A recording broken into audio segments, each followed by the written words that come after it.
The 2014 hurricane season begins June 1st, and it can be easy to overlook storm preparedness. Today, Danny Lipford joins us live from a beachfront home in Gulf Shores, Alabama, to share his top tips to help him prepare for the summer storm season. Danny, thanks so much for being with us. We appreciate it. Hey, glad to be with you. Well, it is Hurricane Preparedness Week right now, so what should we be stocking up on now so we don't have to think about it later when time is of the essence?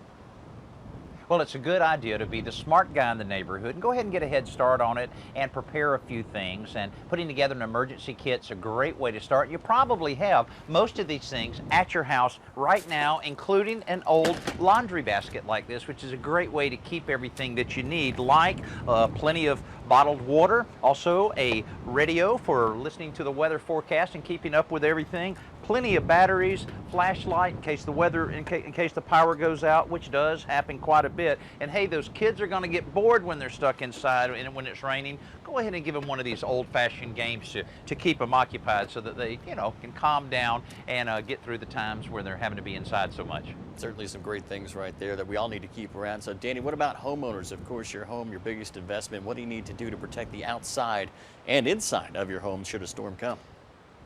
Yeah, certainly. Well, just think about the extreme weather and the amount of rain that can hit an area when you're, having an extreme storm. So you need to start by looking at the roof area and make sure your shingles are in good shape, the flashings are all in place, and if you're not comfortable getting on the roof, hire a professional. They don't charge that much to really examine the roof very closely. Next, make sure your windows are ready for the extreme storm, and probably the easiest thing to do is to buy a reasonably priced plywood, cut the different plywood pieces for each opening of the house, then number them so that you know exactly where each one of them goes, so that when you're in the last stretch just before that storm, very easy to protect all of your windows. It's a real simple thing to do, and again, not very costly. Yeah, smart thing to do as well. So what should homeowners do, as you mentioned, about those power outages that come with all that rain, and if a hurricane was to come, what do you need to do to prepare for that?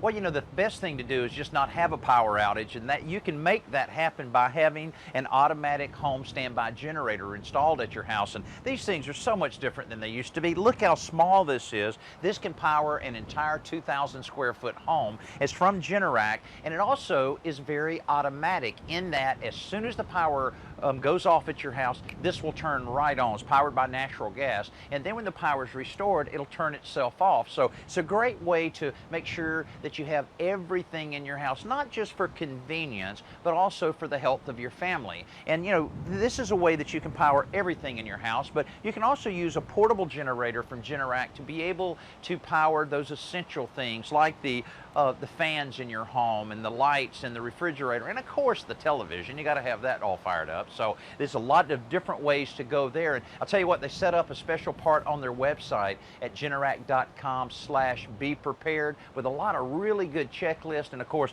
a lot of information on any type of generator that you might need. They work for tailgates too. Danny Lipford, thanks so much for your tips. We do appreciate it. All right, thanks for having me. Much more Lowcountry Live coming up after the break. Make sure you stay with us.